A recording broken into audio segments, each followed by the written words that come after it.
Ladies and gentlemen, good afternoon.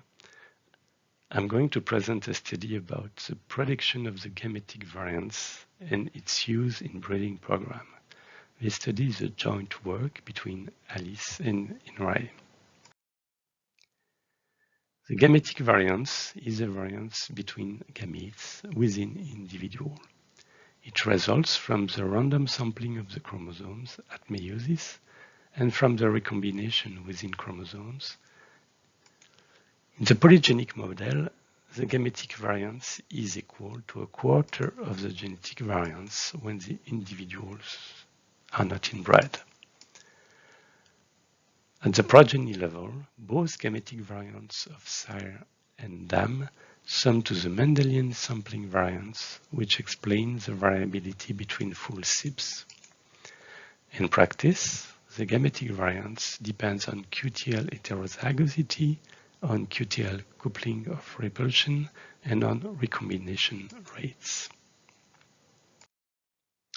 This can be illustrated as follows. First, with one QTL locus.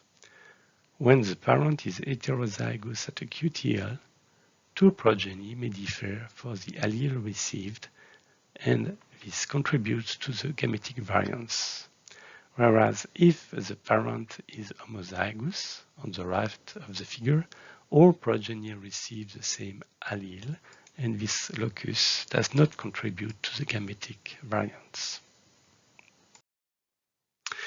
In the case of two linked heterozygous QTL, this QTL may be in coupling or in repulsion.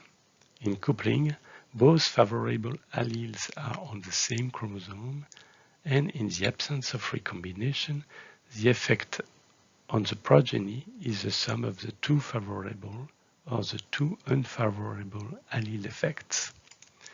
In case of repulsion, the QTL effects tend to cancel out, and they contribute less to the genetic variance. The gametic variance can be of high interest in practice. For instance, a low gametic variance can be used to produce homogeneous progeny groups. In contrast, a large gametic variance can be used to maximize the probability of finding extreme animals, such as those selected in breeding programs. Therefore, there is a strong interest in predicting the gametic variance at the individual level. In fact, this topic is not new, and good contributions were already made by different authors cited here, such as Cole, Zegelke, Weimar, or Santos, among others. The objective of this study were to estimate the gametic variance by simulation and to compare this empirical estimate to some predictors, which were the following. The heterozygosity rate, the percentage of markers in range of homozygosity or ROH, the sum of squares of the contrast within loci, and a priori the correct predictors, which is the variance of the contrast within loci, accounting for all the covariance. The simulation scheme was the following. We started from the genotype of the parents, which were phased, so alleles on each chromosome were known. For each parent, gametes were simulated by sampling chromosomes, sampling the number of recombination and the location of each recombination on the chromosome. Then the marker effects, which were assumed to be known, were attributed to each allele of the gametes. These effects were summed for the whole gamete to produce a gametic genomic value, and values of both gametes were summed to produce a direct genomic value of the progeny. This was repeated to obtain 500 progeny in order to get an accurate description of the direct genomic value distribution. So the mean, the Mendelian sampling variance, and different percentiles of the distribution. In practice, this simulation was based on the French Montbéliard evaluation, especially the marker effects and the genotypes. From the same data, we can obtain the various predictors, especially the gametic variance, which was computed as a quarter of the sum of square of the contrast between effects and the sum of all coproducts of the contrasts accounting for recombination rates. The standard deviation of the Mendelian sampling term was computed here for 28,000 couples of parents. As you can see, these standard deviations were not constant across couples, but varied in a range from 1 to 2, and even 1 to 3 for fat content due to major genes segregating in the population. I will not present all the results, but remember that the level of heterozygosity and the total length of ROH were only little related to the gametic variance and were not good predictors. As expected, the best predictor was a theoretically correct one.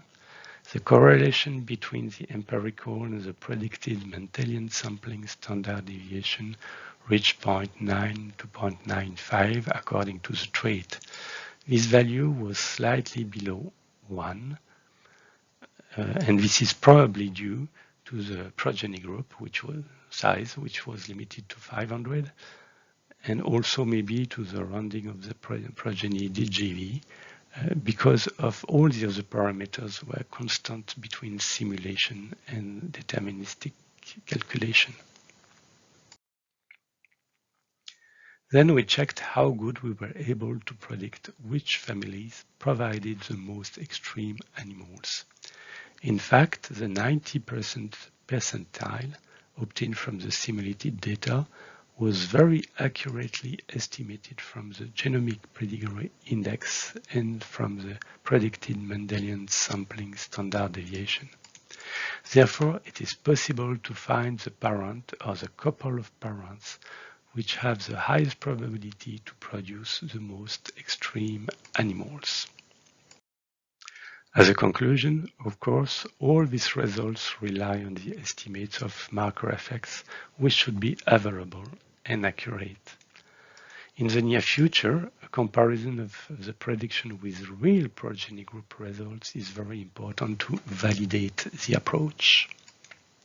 A take-home message is that a deterministic prediction of the gametic variance for each potential parent is fast to compute. In contrast, the empirical estimation is time-consuming, but it provides additional information, such as the complete distribution of the progeny direct genomic value or the correlation between traits in the progeny groups, which could be of high interest. Recombination rates also affect the results. Here, we considered flat recombination rate proportional to physical distance with 1 centimorquan for 1 megabasis. More appropriate values according to chromosome or chromosome region would improve the accuracy. We know that recombination rates vary across individuals. Accounting for this individual variability could also provide more accurate estimates at the individual level. Higher recombination rates mean higher genetic variability. In practice, in France, this application has been made available to the breeding companies, and they use these results to orient their choices of bull sire and bull dams and their mating. To conclude, the method can also be extended to include dominance or heterosis in case of crossbreeding, but only if marker effects are available. I thank you for your attention.